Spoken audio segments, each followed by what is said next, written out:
Falando um pouco mais sobre a patogênese do Covid, né, 19, então a partir do momento que o vírus consegue realmente se instalar nas vias aéreas, né, superiores, ele vai causar aí uma resposta inflamatória.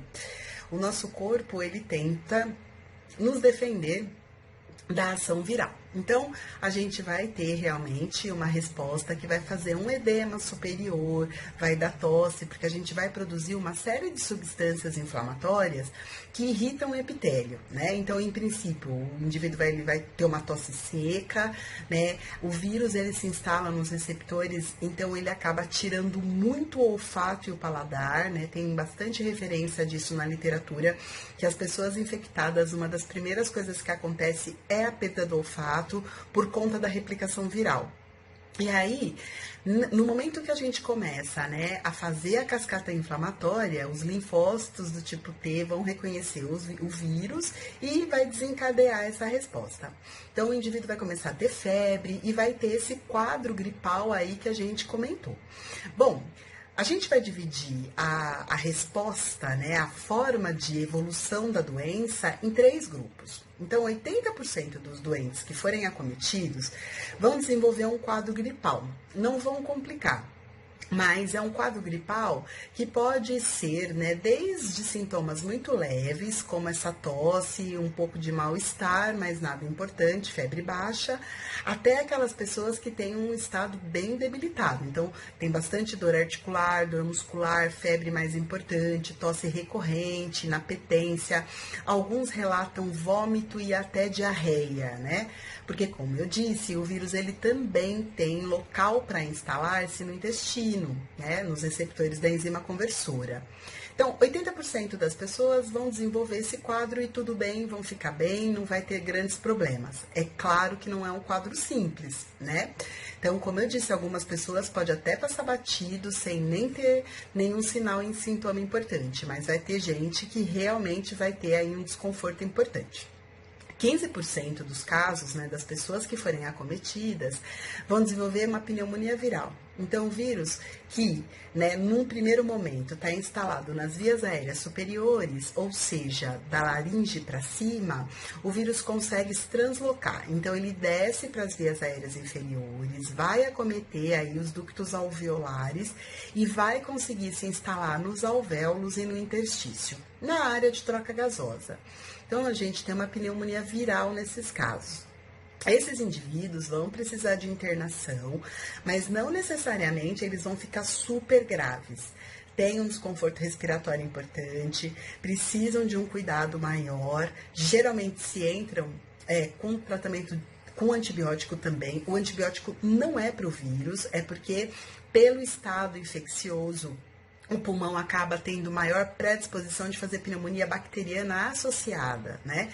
Então, se entra com antibiótico terapia aí para tratar essas bactérias que vêm na carona do vírus. Então, 15% das pessoas vão evoluir com essa pneumonia viral. E a gente tem 5% das pessoas que, independente do vírus ter ficado na via aérea superior ou do vírus ter conseguido chegar lá nos pulmões, vão cursar com um quadro de SIRS, de Síndrome da Resposta Inflamatória Sistêmica. O que significa isso? A nossa resposta inflamatória, né, a presença de um micróbio, ela é necessária, ela é importante e faz parte da cura da doença. Mas em alguns indivíduos, né, e aí são aquelas pessoas que estão no grupo de risco, idosos, hipertensos, cardiopatas, né, pessoas que têm doenças cerebrovasculares, doentes autoimunes e assim por diante. Essas pessoas, elas têm uma maior predisposição, não são todas, estou falando que 5% das pessoas que são contaminadas vão desenvolver esse quadro. Esse quadro é um quadro muito grave, porque o sistema imunológico, ele traz uma resposta inflamatória muito abrupta.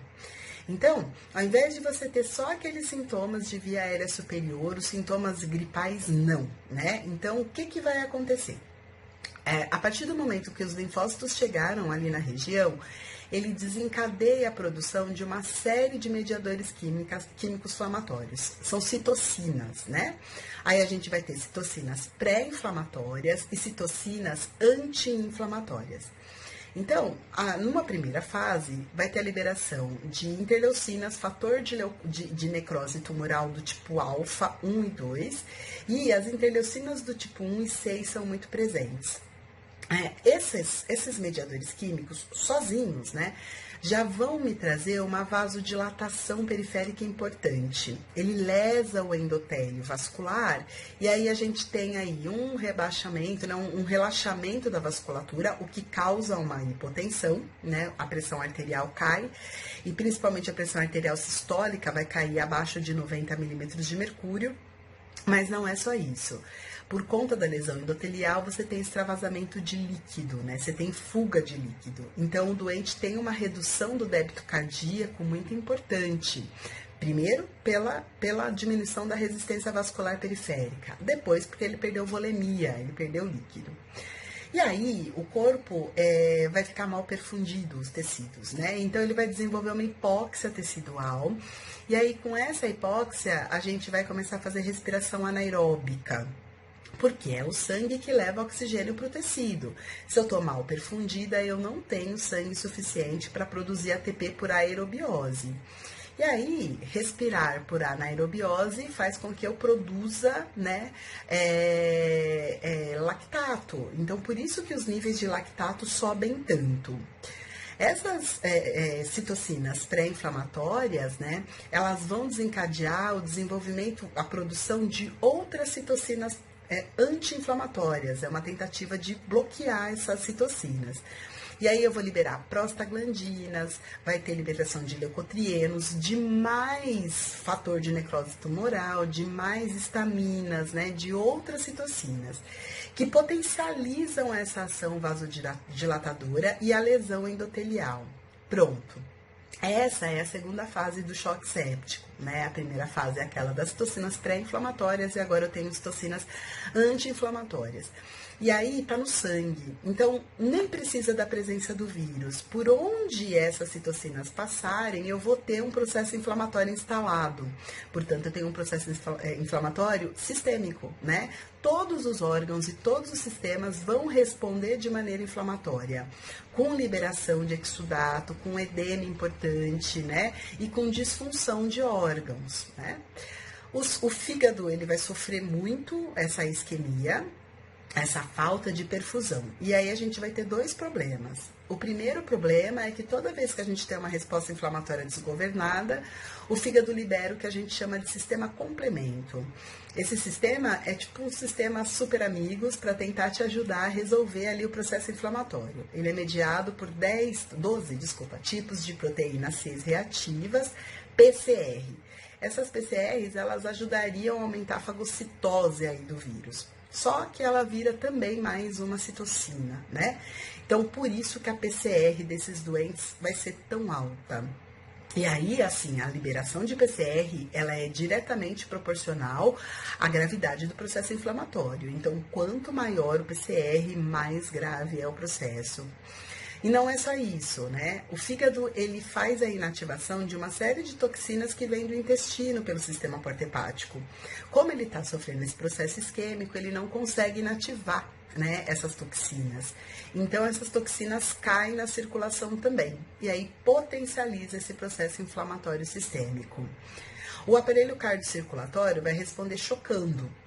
A gente vai ter aí uma hipotensão, a pressão cai muito, como eu disse, abaixo de 90 milímetros de mercúrio de sistólica, e aí o reflexo disso é a ativação barroceptoras, que aumenta a frequência cardíaca. Então, o doente fica taquicárdico e hipotenso.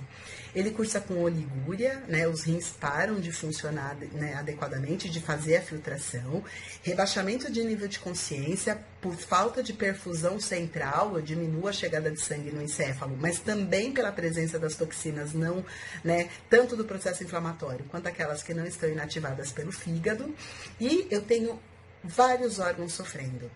Agora, o que acaba levando o doente a óbito mesmo é o aparelho respiratório. Então, quando eu tenho a resposta pulmonar a essa inflamação, o indivíduo vai entrar em uma insuficiência respiratória bem grave e que não responde bem à administração de oxigênio.